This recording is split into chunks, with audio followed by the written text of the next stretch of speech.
चलते हैं श्रीमद् भागवत महापुराण पावन प्रसंग में। श्री ध्रुव जी को अटल पदवी प्राप्त हुई। माता सुनीति भी उसी ध्रुव जी की साधन भक्ति से प्रसन्न हुई। भगवान की कृपा से दिव्य विमान पर आरूढ़ होकर परम धाम को गई। पुत्र मोह में ध्रुव जी का तिरस्कार करने वाली सुरुचि भी जैसे पुत्र को यक्षों ने मारा तो वो उनके प्रेम में जंगल में दावाग्नि में भस्म हो गई। ध्रुव जी ने यक्षों से युद्ध किया, विजय श्री प्राप्त की। महाराज मनु ने उनको बहुत समझाया, शांत हुए। कुबेर जी ने उनको वरदान दिया कि सदैव तुम्हारे हृदय में भगवान की अखंड स्मृति जागृत रहे। परम पद प्राप्त ध्रुव जी के वंश में भी एक महान दुष्ट का जन्म होता है। ये बड़ी विचित्र लीला है, जहां ऐसे महाभागवत ध्रुव जी आगे चलकर उनके वंश में आता है। ध्रुव जी के पुत्र जो उत्कल जी थे, ध्रुव जी के परम धाम के बाद उनका अभिषेक किया गया। पर ये इतने बड़े महापुरुष थे कि ध्रुव जी ने तो अटल पदवी प्राप्त की और इन्होंने स्थिति प्राप्त की। घृणा हो गया राज्य से। जिस राज्य का 36,000 वर्ष तक सिंहासन में बैठकर ध्रुव जी ने पालन किया, इनको 36 दिन भी अच्छा नहीं लगा। उतर गए सिंहासन से और कहा मुझे नहीं चाहिए राजपाट। और ऐसी आत्मस्थिति श्री सुखदेव जी वर्णन करते हैं। निरंतर भजन के प्रभाव से वासना रूपी मल का नाश हो जाना और अखंड स्वरूप में स्थित हो जाना, ये महाराज उत्कल का हो गया। अखंड स्मृति भजन के प्रभाव से शुद्ध आत्मबोध को प्राप्त हो गए। आनंदमय सर्वत्र प्रशांत ब्रह्म की अनुभूति। सिंहासन को छोड़ दिया और मूर्खों की भांति गली में पड़े रहना, जो कोई कुछ दे दे तो खा लेना, कुछ उपदेश नहीं करना, पागलों का जैसा व्यवहार करना। बड़े बूढ़े मंत्रियों ने पागल घोषित कर दिया। यद्यपि वो प्रशांत ब्रह्म स्थिति को प्राप्त, जैसे जड़ भरत जी की, ऐसी उत्कल जी की स्थिति। इसलिए वो सर्वस्व त्याग कर अपने आत्मस्वरूप में स्थित पागलों जैसी रहने में। तो फिर बड़े बूढ़े और मंत्रियों ने भ्रमी पुत्र वत्स को राजा बनाया। 2 पत्नियां थी जी महाराज ध्रुव के। दूसरी पत्नी से जो उसको राजा बनाया।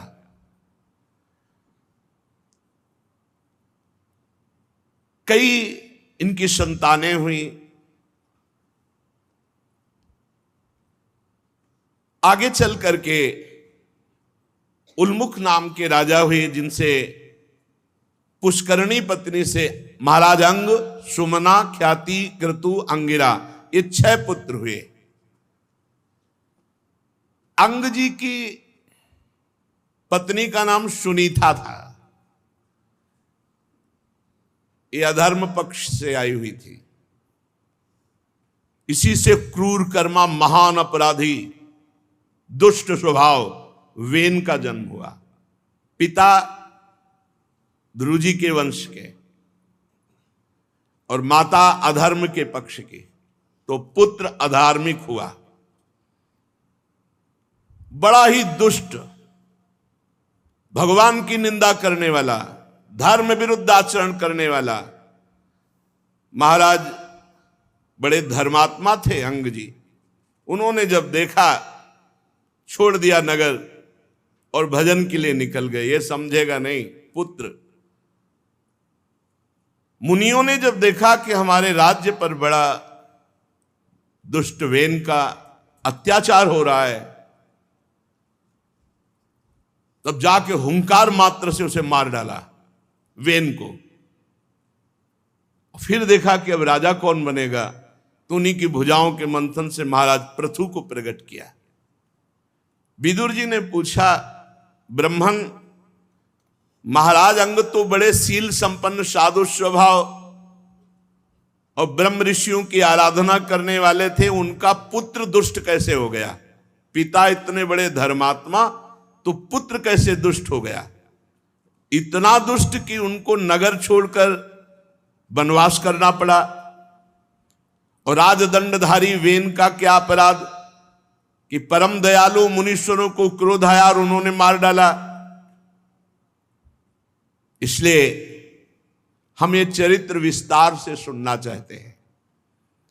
मैत्रेय जी ने कहा, विदुर जी, एक बार राजर्षि अंग अश्वमेध यज्ञ का अनुष्ठान किया, लेकिन जो ही आहुति दी तो कोई देवता नहीं आया। ऋत्विजों ने विस्मित होकर कहा कि राजन, हम जो आहुतियां दे रहे हैं वो बड़ी शुद्ध हैं, कोई अपवित्र नहीं, और जो हम मंत्र बोल रहे हैं बड़े सामर्थ्यशाली हैं, हमारे जितने ब्रह्म ऋषि हैं सब सामर्थ्यशाली हैं, पर कोई भी देवता आहुति स्वीकार नहीं कर रहा। ऋतुजों की बात सुनकर यजमान अंग को बहुत दुख हुआ। उन्होंने कहा कि ऐसा क्यों हो रहा है? तो उन्होंने कहा, आपके पुत्र नहीं इसलिए। देखो, जिनके पुत्र नहीं हैं, भगवान के भजन में चित्त को जोड़ करके जीवन भगवान को अर्पित कर दो तो सब दुखों से मुक्त होकर भगवत प्राप्ति हो जाएगी।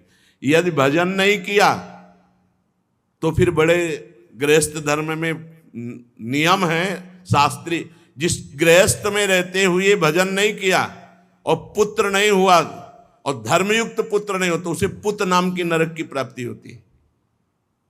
भगवान का भजन सब ऋणों से मुक्त कर देता है।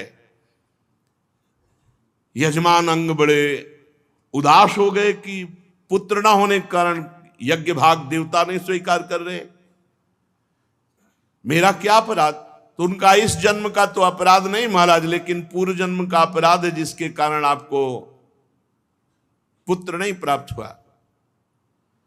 तो उनका तो पूर्व जन्म के अपराध को नष्ट करने के लिए पहले यज्ञ करो तो हमारे पुत्र हो जाए, वो अपराध जो बाधा कर रहा है। तो उनका हाँ, यदि आप पुत्र की कामना से यज्ञेश्वर भगवान की आराधना करें तो अपराध भी नष्ट हो जाएगा, पुत्र भी प्राप्त हो जाएगा। और जब भगवान का आह्वान करोगे तो देवताओं को अपने आप आ जाना पड़ेगा, इसलिए पहले यज्ञेश्वर भगवान श्री हरि की आराधना करो। राजांग ने जैसा जैसा जजमान को प्रेरित किया गया पुरोहितों द्वारा, वैसा राजांग ने किया।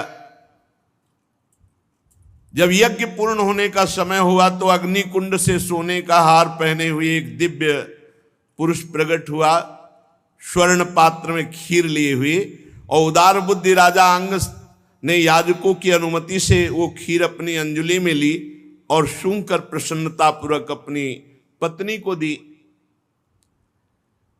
अब वो पत्नी उस खीर को खाए, पर पत्नी जो थी वो अधर्म के वंश में उत्पन्न हुई,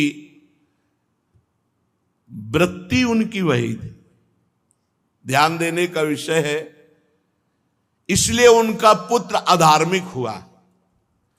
अगर माता गर्भवती है और जैसे विचार परायण है वैसे ही पुत्र पर संस्कार पड़ेंगे।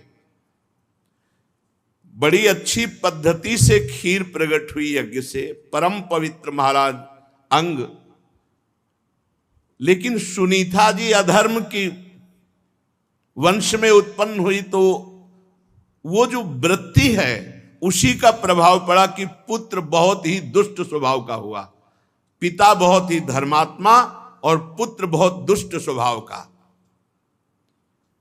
नाम रखा गया वेन। अब जब ये बड़ा हुआ तो अपनी अवस्था वाले बालकों को जहां खेलते देखता तो गला घोंट के मार डालता। अब राजा का पुत्र किसी का बस नहीं। थोड़ा और बड़ा हुआ तो वन में जाता, कोई मतलब नहीं, लेकिन सैकड़ों हजारों पशु पक्षी सबको मारता। इतना पाप बढ़ गया कि जिसको देखता उसके ऊपर टूट पड़ता राक्षस की तरह। लोग भागते कि वेन आया, वेन वेन आया, वेन ऐसा कह के भागते। बड़ा निर्दयी, पशुओं की भांति गला घोट कर मार देना, कोई भी सामने पड़ जाए थर थर कांपता था। वेन की ऐसी दुष्ट प्रकृति देखकर महाराज अंग ने बहुत तरह समझाया, पर जो दुष्ट स्वभाव का होता है वो सुधरता नहीं है।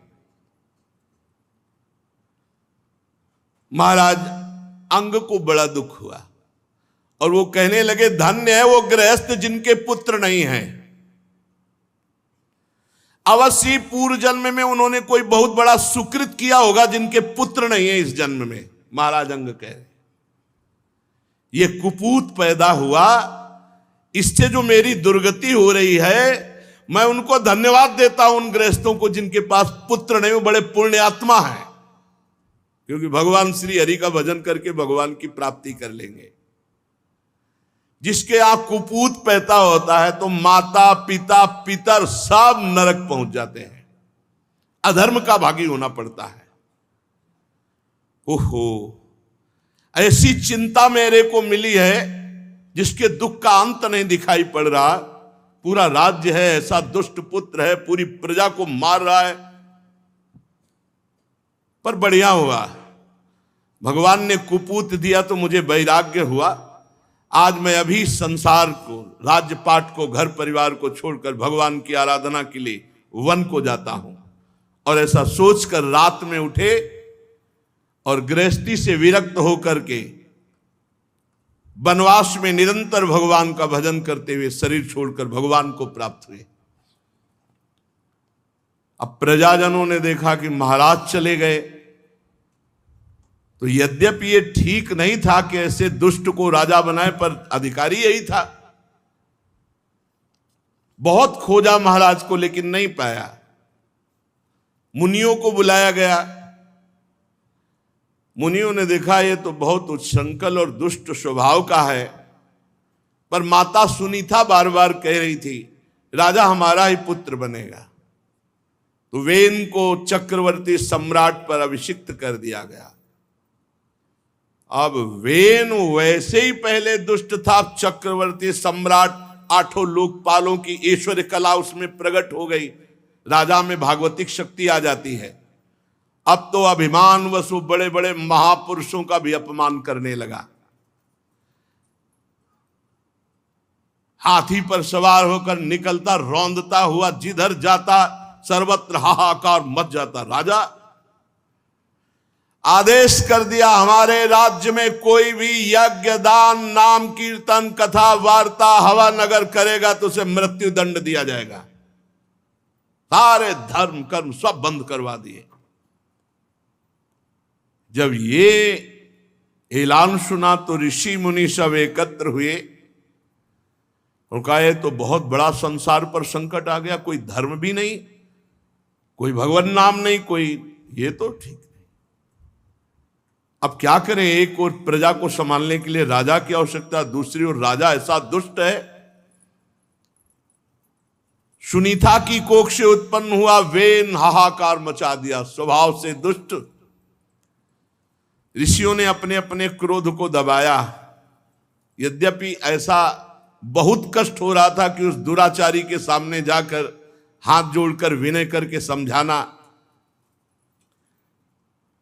पर सबने संकल्प किया ऋषियों ने कि पहले तो समझाएंगे, अगर नहीं समझेगा तो मार डालेंगे। देखो, ऐसा न समझे कि संत महात्माओं का देश पर समर्पण करने का अधिकार नहीं। जब देखा, जब कहीं भी कि देश पर संकट, तो इनका बल है मंत्र बल, तपस्या बल, भजन बल, उसका प्रयोग किए। मुनि लोग गए, वेन को नमस्कार। वेन कोई उतर के नमस्कार अर्घपात कुछ नहीं, वो तो दुष्ट स्वभाव का। महाराज आपकी आयु श्री बल कीर्ति की वृद्धि हो। हाँ बोलो। जब मनुष्य मनवाणी शरीर और बुद्धि से धर्म का आचरण करता तभी सुख प्राप्त करता है। आपने सब बंद करवा दिया। ऋषियों ने कहा वो शोक रहित लोगों को या परम पद को, मोक्ष को तभी प्राप्त होता है जब धर्म से चलता है, भजन करता है, भगवद आराधना करता है। इसलिए वीरवर, संपूर्ण प्रजा का कल्याण धर्म से होता है और आपने धर्म को बंद करा दिया। धर्म नष्ट हो जाएगा तो प्रजा नष्ट हो जाएगी, प्रजा नष्ट हो जाएगा तो राजा ऐश्वर्य भ्रष्ट होकर नरक को जाता है। जो राजा दुष्ट मंत्री चोर आदि से अपनी प्रजा की रक्षा नहीं करता, न्याय के अनुसार ही कर लेना चाहिए, अधिक नहीं। अगर अधिक कर लेता है तो लोक परलोक दोनों जगह वो नष्ट हो जाता है। वर्णाश्रम धर्म का पालन, स्वधर्म का पालन, भगवान श्री हरि की आराधना, यह तो अत्यंत आवश्यक है। आप राजा हैं, आपसे भगवान बहुत प्रसन्न, तभी आपको राजा पद दिया। इसलिए आपको चाहिए कि सर्वभूत भावन भगवान श्री हरि की आराधना को आप न रोकें। भगवान ब्रह्मादि जगदीश्वरों के भी ईश्वर हैं, उनके प्रसन्न होने पर कोई वस्तु दुर्लभ नहीं रह जाती। देवराज इंद्र भी उनकी पूजा करते हैं, आप तो एक मनुष्य हैं।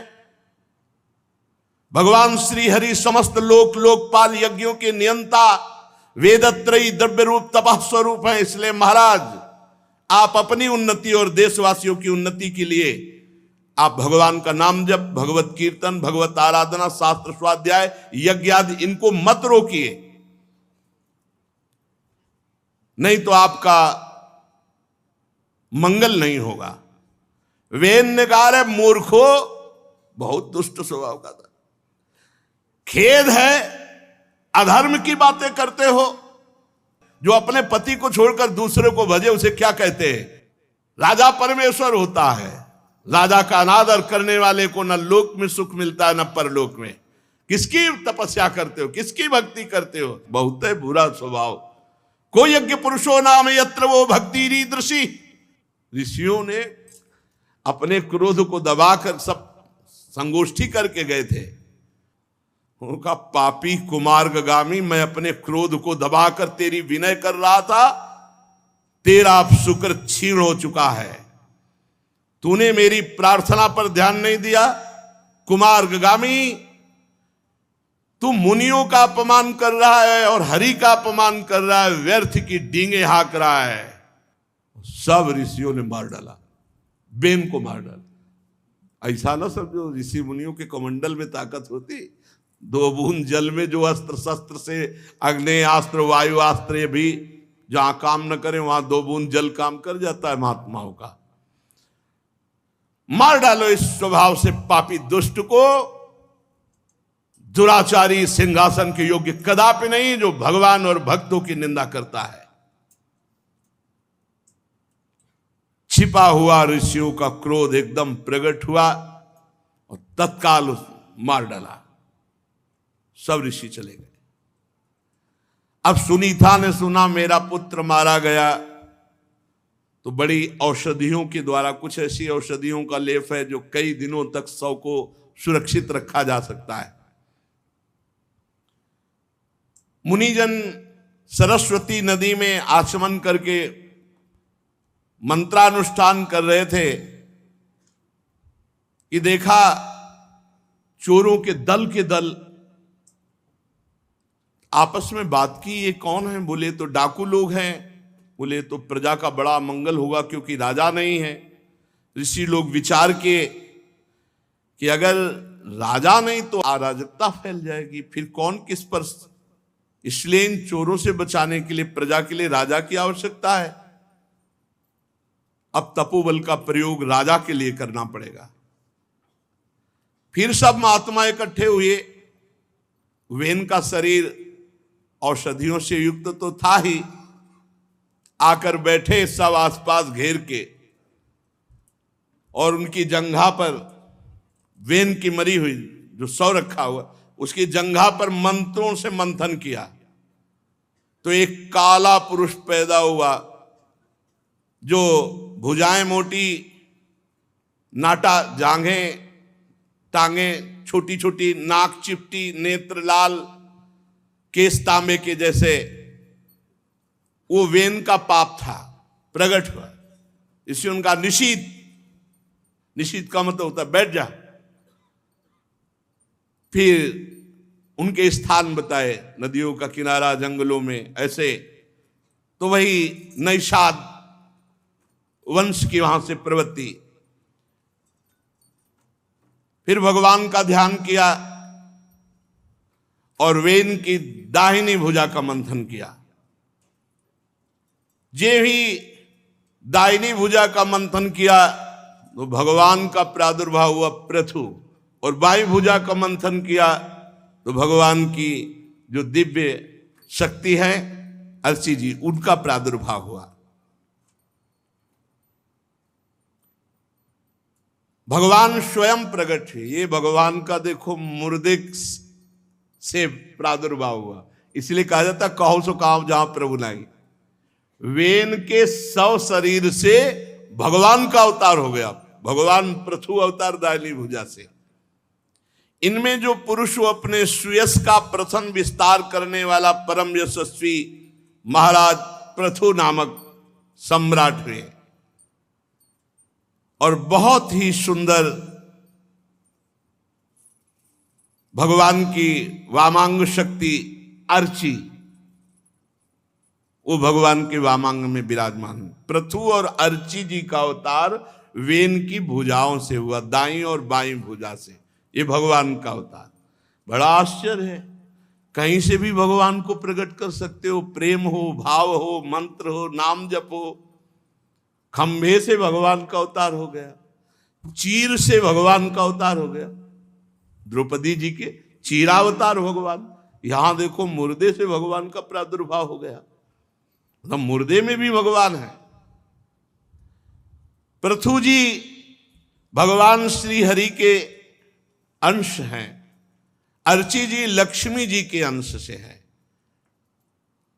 विदुर जी उस समय ब्रह्म ऋषियों ने पृथु जी महाराज की स्तुति की, श्रेष्ठ गंधर्वों ने गुणगान किया, सिद्धों ने पुष्पों की वर्षा की, अप्सराएं नृत्य करने लगी, देवता शंख तुरही मृदंग दुंदुभी आदि बाजे बजाने लगे, समस्त देवता पितर सब स्तुति करने आए।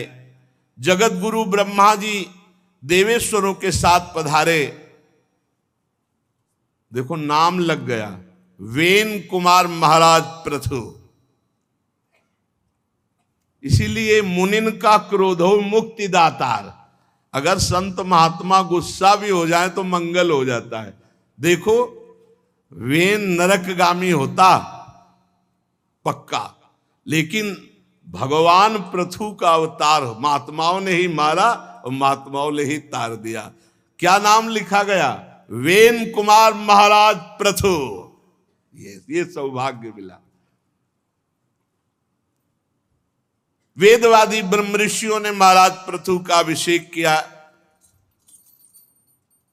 जो भी सामग्री सब अभिषेक की तत्काल एकत्रित की गई। महाराज पृथु का मंत्रों से राज्याभिषेक हुआ। कुबेर ने बड़ा सुंदर सोने का सिंहासन दिया। वरुण जी ने चंद्रमा के समान श्वेत प्रकाश में छत्र दिया, जिसमें स्वयं ही सुगंधित जल की फुहियां झरती रहती हैं। वायु भगवान ने 2 चंवर दिए। धर्म ने कीर्तिमयी माला, इंद्र ने मनोहर मुकुट, यमराज ने दमन करने वाला अपना ब्रह्म जो काल दंड है उससे एक दंड निकाल के दिया। ब्रह्मा ने वेद में कवच दिया। सरस्वती जी ने सुंदर हार, भगवान श्री हरि ने सुदर्शन चक्र, और लक्ष्मी जी ने अविचल संपत्ति, और रुद्र भगवान ने 10 चंद्राकार चिन्हों से युक्त कोष वाली तलवार, अंबिका जी ने 100 चंद्राकार चिन्हों वाली ढाल, चंद्रमा ने अमृत दिया, त्वष्टा ने सुंदर रथ दिया, अग्नि ने बकरे और गौ के सींगों का बना हुआ सुदृढ़ धनुष दिया, सूर्य ने तेजो में बाण दिया, पृथ्वी ने चरण स्पर्श मात्र से अभीष्ट स्थान पर पहुंचा देने वाली योगमयी पादुकाएं दी। पादुका पहन लो और संकल्प करो वहीं पहुंच जाओगे। ऐसी योगमयी पादुकाएं पृथु जी को दी कि पादुका पहना और सोचा अमुक जगह तो वहां पहुंच गए, बिना विमान बिना किसी वाहन के। आकाश के अभिमानी देव देवता ने ऐसे फूलों की माला दी जो कभी कुम्हलाएगी ही नहीं। आकाश विहारी सिद्धों ने अंतर्धान होने की शक्ति दी कि आप जहां चाहो अंतर्धान हो सकते हो। ऋषियों ने आशीर्वाद दिया, समुद्र ने उत्पन्न हुए शंख और सातों समुद्र में कहीं भी जा सकते हो ऐसी सामर्थ्य दी, समुद्र में कहीं भी जा सकते हो। पर्वत और नदियों ने यह उपहार दिया कि आपका रथ घुमाना नहीं पड़ेगा, हम रास्ता दे देंगे, चाहे नदी हो चाहे पर्वत हो। और समुद्र ने तो सातों समुद्रों ने कहा जहां चाहो आप घूम सकते हो। अब जब बंदीजन स्तुति करने को हाथ जोड़कर सामने आए तो पृथु जी ने कहा अभी स्तुति नहीं, क्योंकि मैंने कोई गुण ही नहीं प्रकट किया तो स्तुति किस बात की। जब तक गुण ना प्रकट हो तब तक स्तुति क्या। इसलिए सूत मागत बंदीजन कोई भी मेरी स्तुति नहीं करेगा, क्योंकि ये मैं स्तुति नहीं उपहास समझूंगा, क्योंकि अभी तक मैंने कोई गुण प्रकट नहीं किया। महाराज पृथु इस प्रकार जब सूत और गायक लोगों को कहा तो वो लोग बड़े प्रसन्न हुए, शांत हुए। पर ऋषियों ने कहा कि मैं जैसा आदेश कर रहा हूं ऐसा स्तुति करो, मैं आगे भविष्य देख के कह रहा हूं। तो ऋषियों के कथनानुसार सूतमागत बंदीजनों ने स्तुति की कि महाराज वेन के मृतक शरीर से आपका अवतार हुआ है तो ब्रह्मादि की बुद्धि भी चकरा जाती है, ऐसे आप महान हैं। हे धर्मधारियों में श्रेष्ठ महाराज पृथु, आप भगवान के अवतार हैं और धर्म मर्यादा की रक्षा के लिए, विरोधियों को दंड देने के लिए आप प्रकट हुए हैं। बहुत प्रकार से महाराज पृथु की स्तुति की।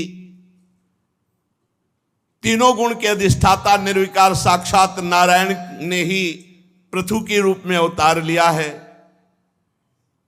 हे अद्वितीय सम्राट, आप जहां से सूर्य उदय होते हो, जहां से अस्त होते हैं, वहां तक आपका सब राज्य है। प्रजापालक राजाधिराज, आप संपूर्ण प्रजा का पालन करें। जब बंदीजनों ने महाराज की स्तुति की, प्रशंसा की, ब्राह्मण, सेवक, मंत्री, पुरोहित, पुरवासी, देशवासी, अन्य सब ने महाराज पृथु का सम्मान किया। महाराज ने देखा कि इस समय सब जौ, धान्य और खाद्य औषधियां सब पृथ्वी ने छुपा ली, क्योंकि वेन अत्याचार। जब पृथ्वी पे पाप बढ़ता है तो सब दिव्य औषधियां, दिव्य रस गुप्त होते चले जाते हैं। आप देख लो, जो अभी हम बचपन में जिनके आम के पेड़ भी नहीं होते थे, उनके घरों में भी 10-20 किलो आम आ जाते थे। किलोमीटरों में बगीचे आम के थे, एक भी पेड़ वो पुराने आम वाला नहीं रह गया। जो विशाल वृक्ष और जिनमें गाड़ी भर भर करके आम गिरते थे वो नहीं रह गए, वो सूख गए। औषधियां, रसीले पदार्थ सब धीरे धीरे, जब पाप बढ़ता है तो पृथ्वी उसे चुरा लेती है। तो वेन के पाप के कारण पृथ्वी ने सब औषधि, अन्न, जौ, धान्य सब छुपा लिया। महाराज पृथु ने देखा राजा तो बन गए, लेकिन प्रजा पालन के लिए औषधि, अन्न, वस्तुएं। महाराज पृथु ने जब प्रजा का करुण क्रंदन सुना तो उन्होंने बहुत देर तक विचार किया और अंत में विचार किया कि पृथ्वी को दंड देना चाहिए, क्योंकि भगवान के अवतार है। ये अपने अंदर अन्न, रस, औषधि और सब खाने छुपा लिया है। धनुष उठाया, त्रिपुरनाशक भगवान शंकर के समान क्रोधित हुए और प्रत्यंचा खींचकर पृथ्वी को दंड देने के लिए पृथ्वी कांप उठी और गाय का रूप धारण करके आ गई। जैसे व्याध का पीछा, जैसे व्याध हरणी का पीछा कर, ऐसे ही महाराज पृथु गौ का रूप धारण किए हुए पृथ्वी के पीछे, गौ भागने लगी। जहां भी भाग कर जाने की कोशिश करते वही धनुष बाण लिए खड़े महाराज पृथु। जब गौ ने देखा कि कोई मुझे नहीं बचा सकता महाराज पृथु से, क्योंकि बचाने वाले स्वयं भगवान है और भगवान ही पृथु जी है, तो पृथु जी से कहने लगी कि देखो इसमें मेरा कोई दोष नहीं। गौ ने कहा, बहुत ध्यान से सुनो, जब कोई हमारे ऊपर पापाचरण करने लगता है तो हम सब अच्छी अच्छी वस्तुएं छुपा लेते हैं। तुम प्राणियों की रक्षा करना चाहते हो, मुझे मत मारो। धर्म का अनुष्ठान करने वाले, आप मुझे मत मारो। आप नहीं मार सकते, आप भय भर दिखा रहे हैं। क्योंकि यदि कोई अपराध भी बन जाए तो सहसा किसी का वध नहीं किया जाता।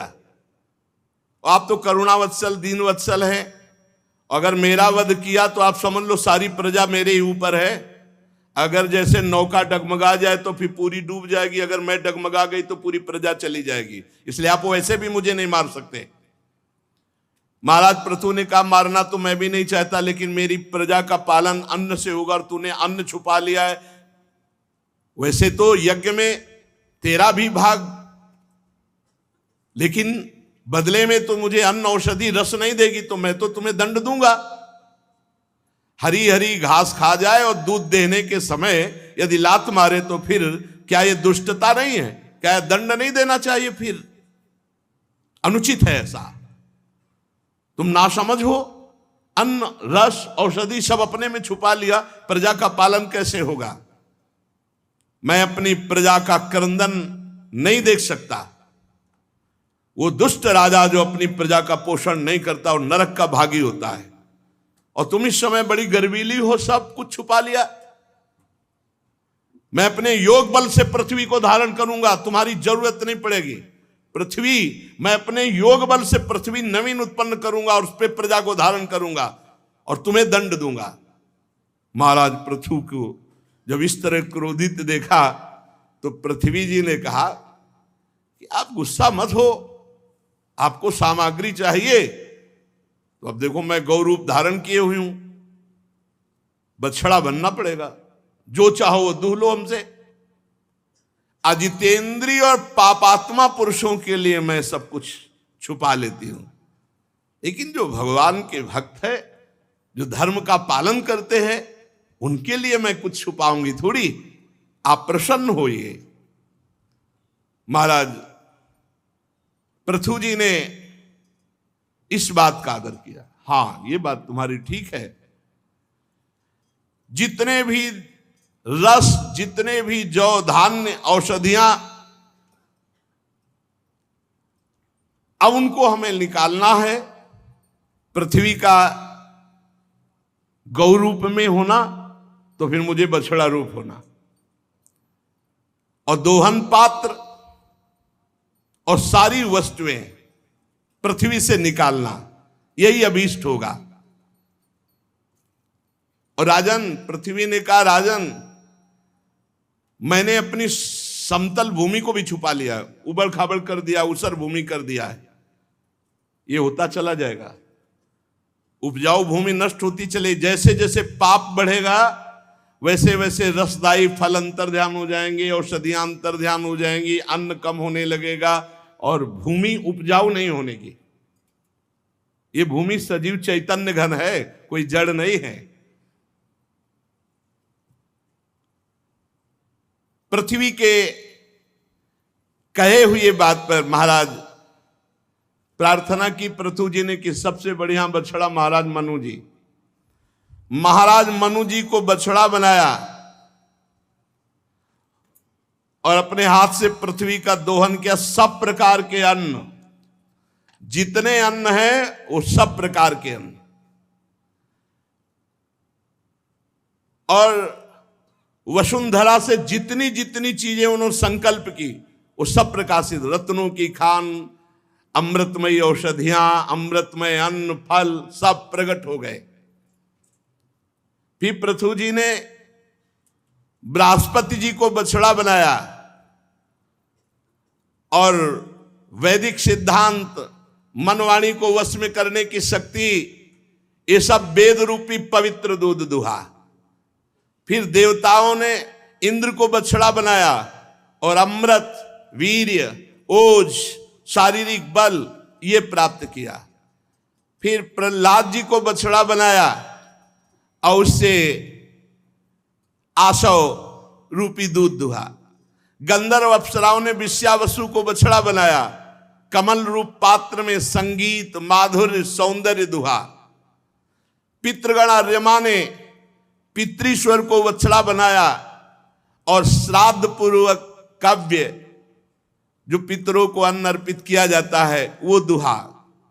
कपिल देव जी को बछड़ा बनाकर आकाश रूपी पात्र में अणिमा आदि सिद्धियां और विद्याधरों ने आकाश गमन आदि विद्याओं को दुहा। फिर मैदानों को बछड़ा बनाकर अंतर ध्यान होना, विचित्र रूप धारण कर लेना, संकल्पमयी स्थिति प्रकट कर देना, ये दुहा। इस प्रकार भूतनाथ रुद्र को बछड़ा बनाकर कपाल रूपी पात्र में रुद्रासो रूप दुग्ध दुहा।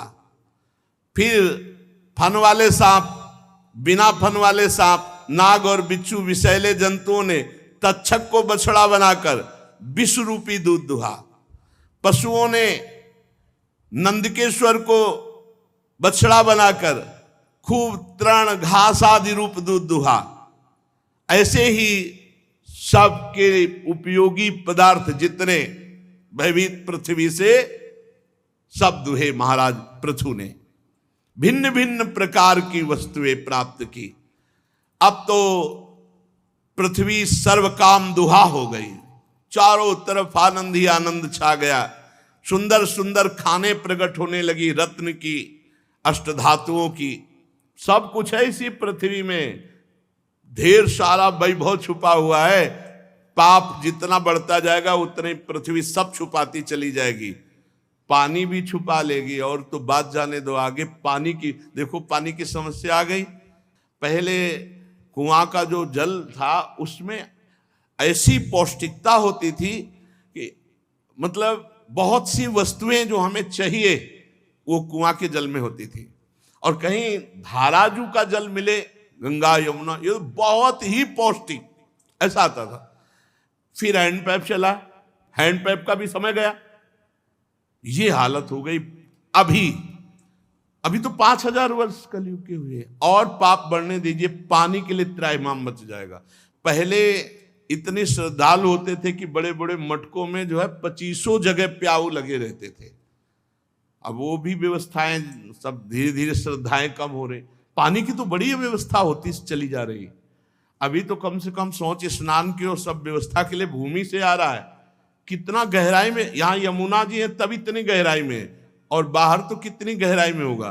धीरे धीरे जल का धराता, पृथ्वी जी सब चीज ले लेंगी। भजन नहीं होगा, धर्म नहीं होगा, पापाचरण खूब बढ़ेगा तो देख लेना औषधि, जल, भोजन सबकी समस्याएं आने लगेंगी। अब ये क्या बिजली स्थायी वस्तु है क्या? पानी से ही तो है ये, पानी से ही तो है ये। कई ऐसे बड़े बड़े झीलें सूख गई, बड़ी बड़ी झीलें सूख गई, पानी की बड़ी व्यवस्था हो जाएगी। इसीलिए नाम जप करो, भजन करो। अभी अगर भजनानंदी संत ना हो तो अभी पता चल जाए जो पापाचरण हो रहा है ना, ये सब हाहाकार मचा दे। संत न होते जगत में तो जल जाता संसार, पक्का समझो। अभी जो नाम जप चल रहा है, कीर्तन चल रहा है, लाखों भगत है, लाखों भक्त है। अभी ऐसा नहीं, लाखों भक्त है, नाम कीर्तन बहुत ईमानदारी से भजन कर रहे हैं। उसी का प्रभाव है कि आनंद में जीवन, नहीं तो ये पृथ्वी जी सब चीज अपहरण कर लेंगी। फिर महाराज पृथु जी ने 100 अश्वमेध यज्ञ की दीक्षा ली और 100 अश्वमेध यज्ञ करने वाला इंद्र पद का अधिकारी हो जाता है। इंद्र को बड़ी चिंता हुई कि इंद्रासन गया। 100 अश्वमेध यज्ञ का संकल्प लिया महाराज पृथु ने। अब तो यज्ञ महोत्सव को देवराज इंद्र सहन नहीं कर पाया। अगर 100 पूरा हो गया तो इंद्र पद गया, और ये पता नहीं है कि भगवान है। अभी प्रार्थना की थी तो तुम्हारे इंद्र पद को कह लेंगे, वो तो खुद है सर्वलोक महेश्वर। महाराज पृथु यज्ञ में सबके अंतरात्मा सर्वलोक पूज्येश्वर जगदीश्वर भगवान श्री हरि का साक्षात प्रादुर्भाव किया। मंत्रों में बड़ी सामर्थ्य है। ये जैसे निकुंज के मंत्र मिले हैं ना, ये सब प्रियालाल को साक्षात प्रकट करने वाले हैं, पर धरे हैं। जब तो नहीं रहे ना तो किस काम में आवे। आपके पास चेक रखी है, बैंक में भजाओ नहीं, पैसा ला के खर्चा न करो तो चेक ही है, चेक को क्या करोगे? ऐसे ये चेक है निकुंज जी की तुम्हारे पास, जो शरणागत मंत्र निज मंत्र, अब जपो नहीं भजाओ नहीं उसमें, तो कहाँ से तुम्हें सुख का अनुभव होगा? देखो शरणागत मंत्र मिला है, नाम मिला है, निज मंत्र मिला है, अरबों की चेक है, फुटपाथ में रुपया मांगते घूम रहे, वो दुर्दशा है। मंत्र बल से भगवान श्री हरि को यज्ञ में प्रकट किया महाराज पृथु ने। भगवान ब्रह्मा जी, भगवान देवादिदेव महादेव, समस्त लोकपाल सबको यज्ञ में। अरे मंत्र में बहुत बड़ी सामर्थ्य है, मंत्र में बहुत बड़ी सामर्थ्य। वो मंत्र जो प्रियालाल को अधीन करने वाले वही सब मिले, पर दुर्भाग्य है अब भजन नहीं करोगे, जपोगे नहीं, उसको हृदय में प्रकाशित नहीं करोगे तो कैसे? महाराज पृथु एकमात्र भगवान श्री हरि की कृपा का लक्ष्य रख करके यज्ञ कर रहे थे। बड़ा उत्कर्ष हुआ। देवराज इंद्र को बहुत घबराहट पैदा हुई कि यज्ञ में विघ्न डालना चाहिए, नहीं अगर ये पूरी यज्ञ हो गई तो ये इंद्र पद ले लेंगे, उसको यही डर बना रहता है। प्राय अगर कोई सही ढंग से जहां भजन शुरू करता है बस वो परेशान हो, देवराज इंद्र परेशान हो जाते हैं, कहीं हमारा पद न ले ले। बहुत प्यारा है इंद्र पद, उसको वो भेजता रहता है। स्वर्ग की अप्सराएं नहीं, पहले तो मृत्यु लोक के भेजता है, अगर उन पर कोई विजय प्राप्त कर लिया तो फिर अप्सरा आदि देवलोक, फिर उन पर भी विजय प्राप्त कर लिया तो और षड्यंत्र रचता है। पर इतना नहीं करना पड़ता है, जो एक आध थप्पड़ में गिर जाए उसके लिए ब्रह्मास्त्र संधान की जरूरत नहीं पड़ती। मृत्यु लोक में ऐसे ऐसे उसी में बह जाता है प्रवाह में माया के, वो आगे नहीं। कोई बिरला ऐसा है, जैसे विश्वामित्र जी ने हिम्मत की और सब भोगों को छोड़कर भजन में लगे तो मेनका को भेज दिया। देखा कि नीचे के लोगों से तो गिरेंगे नहीं, तो मेनका को भेज दिया। अब वहां भूल गए, बहुत विचित्र भगवान के। देवराज इंद्र डरता रहता है, साधक थोड़ा सा व्रत उपवास करे कि विघ्न डालने के लिए तैयार हो जाता है। देवराज इंद्र भयभीत हो जाते हैं, उसी अनुसार भेजते। देवता गोस्वामी जी लिखे, जो ही आप सही ढंग से चलना शुरू करोगे, इंद्री द्वार झरो खन्नाना, बैठे देवता करी कर थाना, आवत देखें विषय बयारी, तुरते दे की वाड़ उघारी। तो देवता लोगों ने विचार किया कि अब कैसे विधान बने, तो उनका जरूरत नहीं है, तुम नियम लगाए रहो, हम नियम के अंतर्गत जो है पोल पैदा कर देंगे। वहीं से इंद्रियों को भ्रष्ट करने का मार्ग। बड़ा विचित्र भगवान का। देवराज इंद्र को बड़ी घबराहट, जब कोई भगवत मार्ग में चलता है तो देवराज इंद्र को बड़ी घबराहट होती है कि ये हमारा जो है कहीं इंद्रासन न ले ले। अब जो यज्ञ का आराधन करने के लिए घोड़ा चुना गया था, तो देवराज इंद्र ने घोड़ा अपहरण कर लिया और अपहरण किया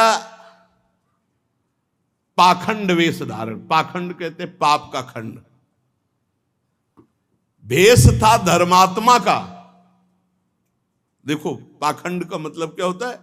भेष है धर्मात्मा का, आचरण है दुरात्मा का, उसी को पाखंडी कहते हैं, उसी को पाखंड कहते हैं। और घोड़े को लेकर के भागे तो अत्रि ऋषि की दृष्टि पड़ गई। उन्होंने महाराज पृथु के पुत्र से कहा, पकड़ो ये पाखंडी घोड़े को लिए जा रहा है। अरे खड़ा रहे दुष्ट, रुक जा।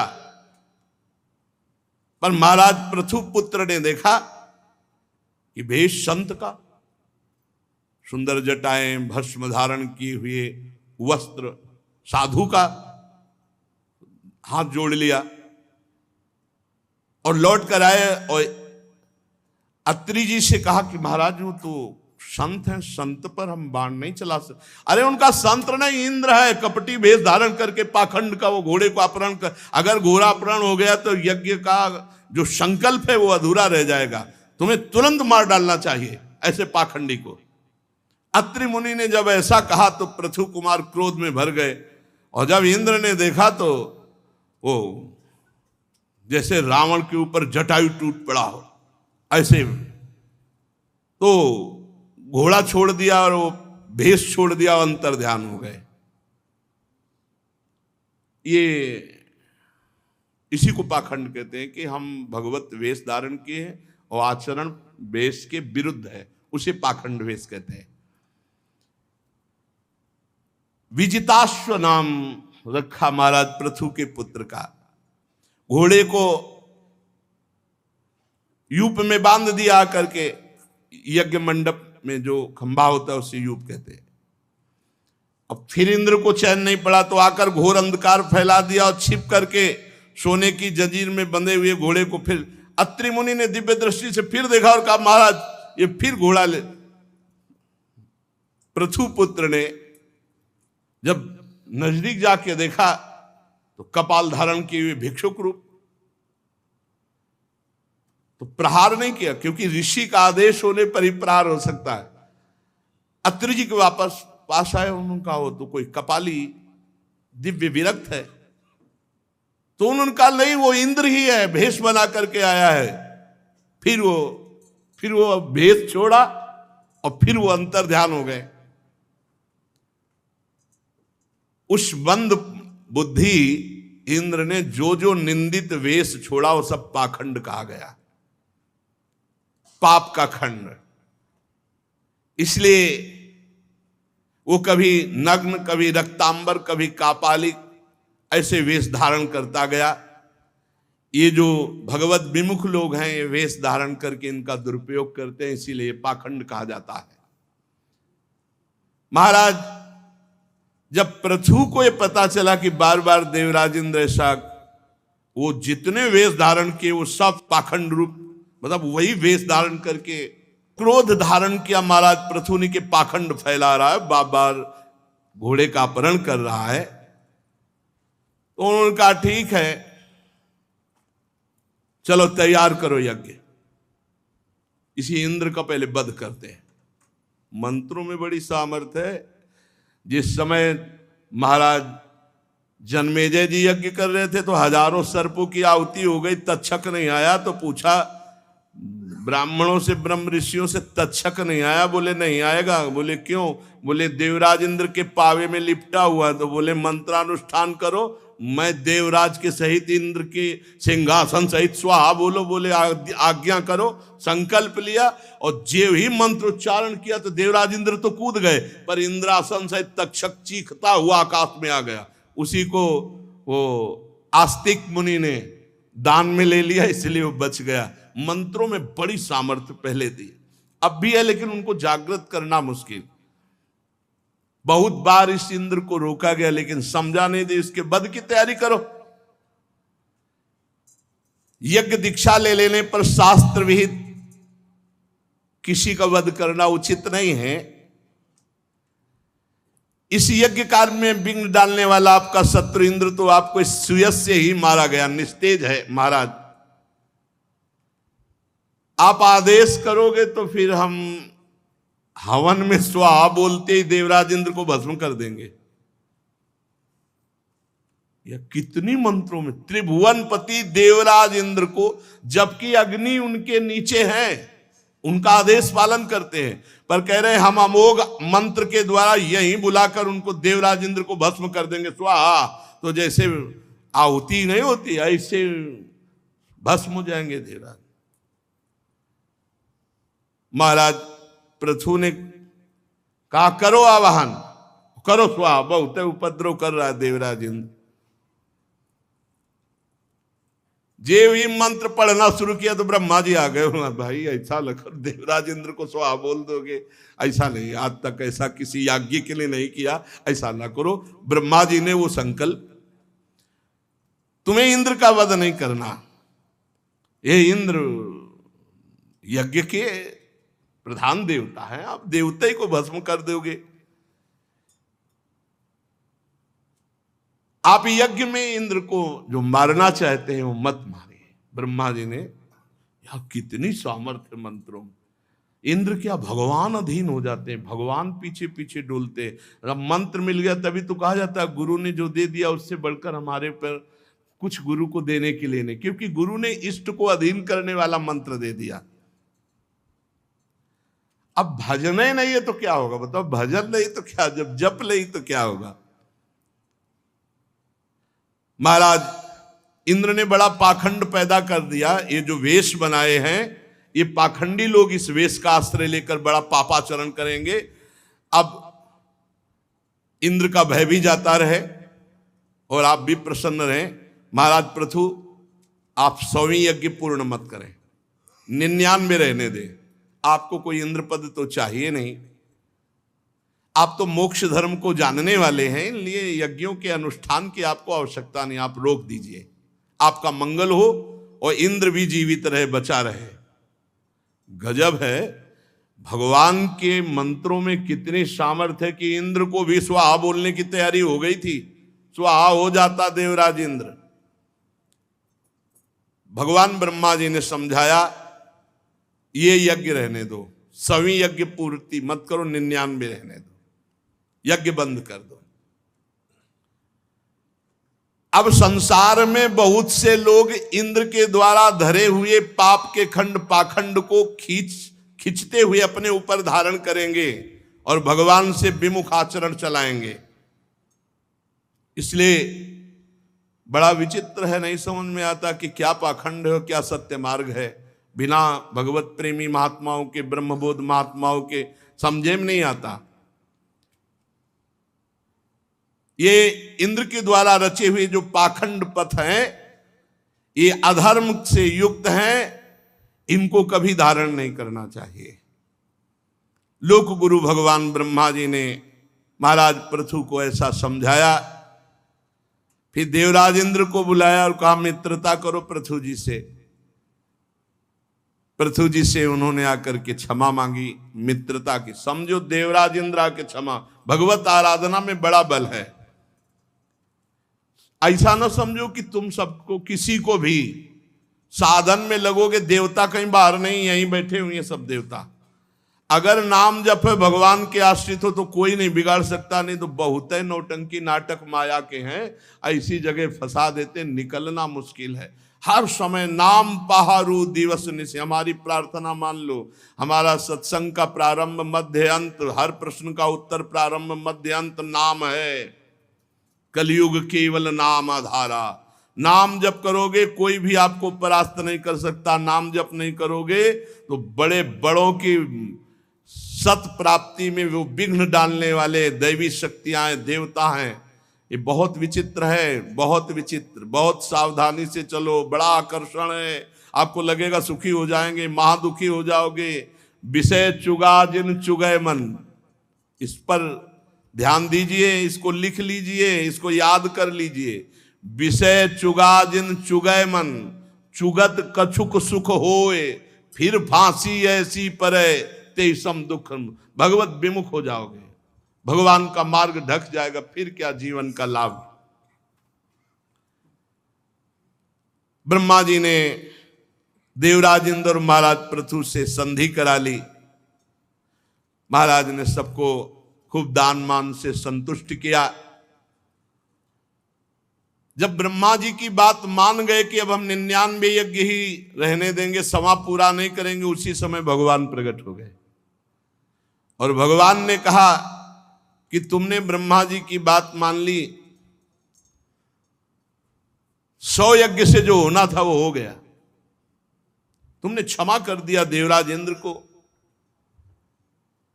जो किसी से द्रोह नहीं करता, सब में सद्बुद्धि सद्भावना करता है, मैं स्वयं बिना बुलाए प्रसन्न होकर प्रकट हो जाता हूं।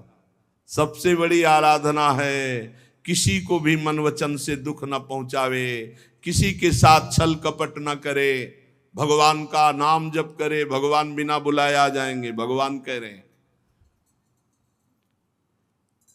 माया मोहित जो जीव हैं वो नहीं समझते। बहुत दिनों तक ध्यान से सुनना, बड़े बड़े महापुरुष ज्ञानी जनों की सेवा का भी फल उनको केवल श्रम ही हाथ लगता है। जो छल कपट करते हैं, इस बात को पकड़ लो।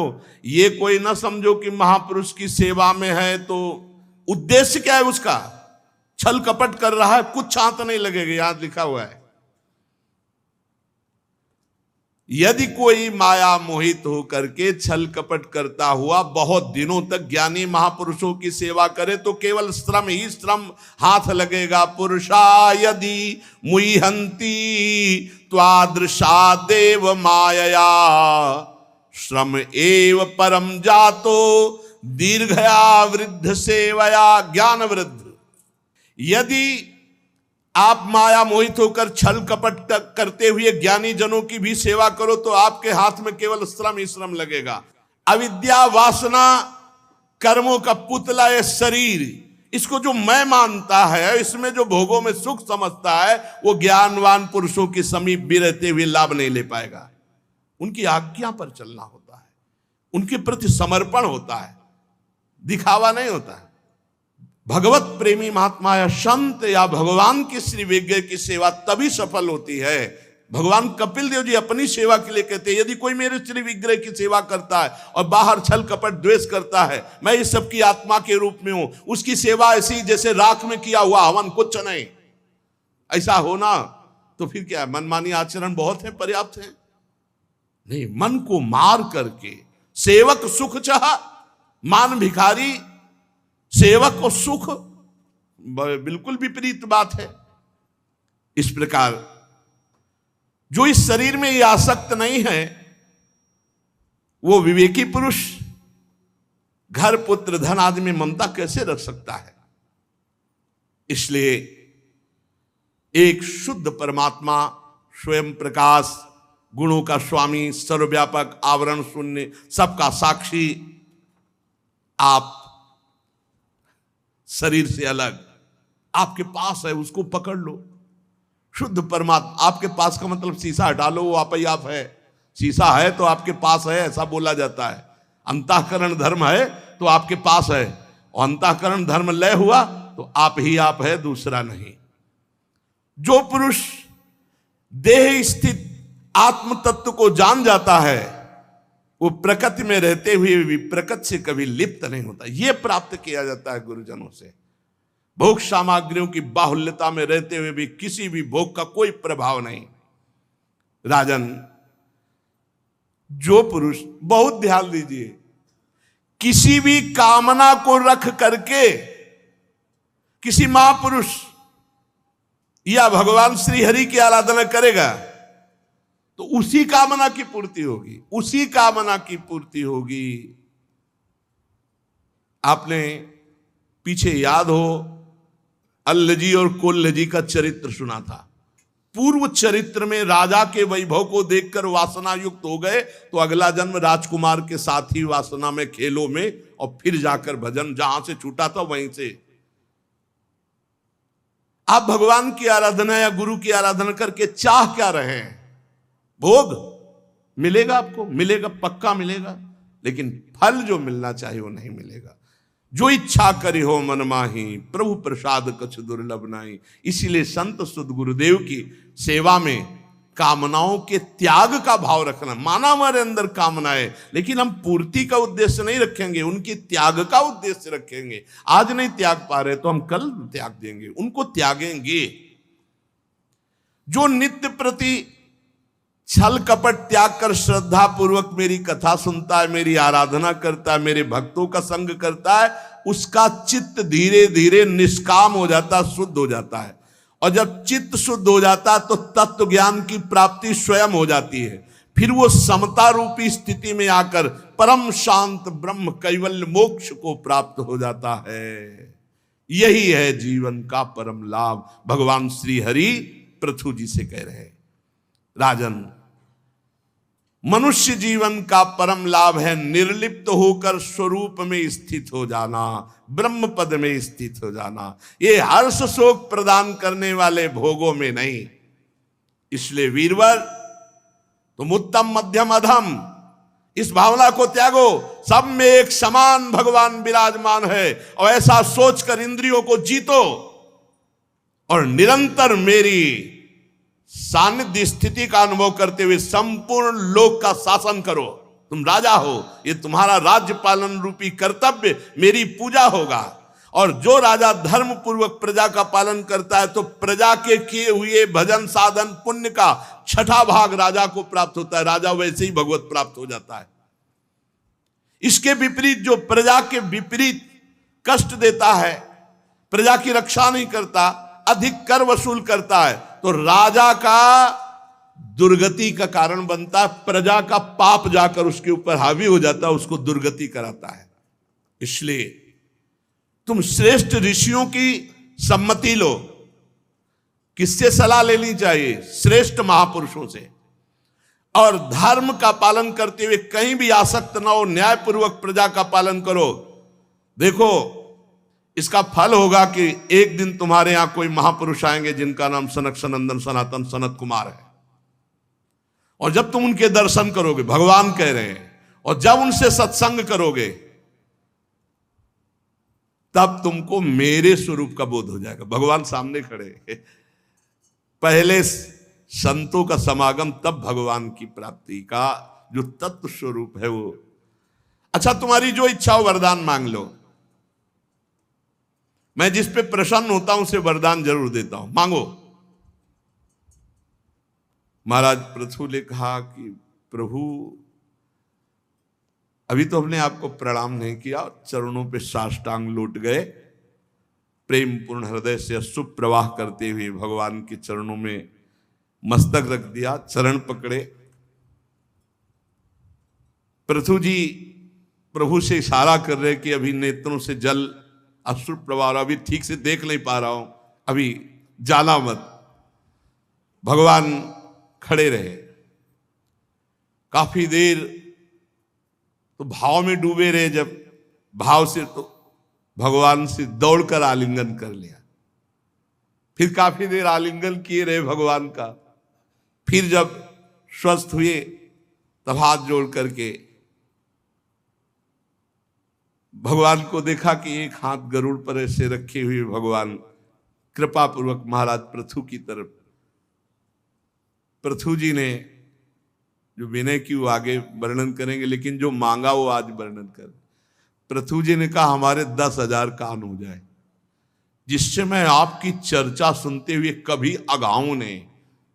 पृथु जी ने भगवान से इन्हीं 2 कानों में, ऐसा नहीं कि पूरे शरीर में 10,000 कान हो जाए, ऐसा नहीं मांगा, इन कानों में 10,000 कानों की सामर्थ्य सुनने की हो जाए और मैं रात दिन आपकी कथा सुनता रहूं, यही मुझे वरदान दीजिए। शेष चर्चा आगे। श्री राधा वल्लभ लाल की जय।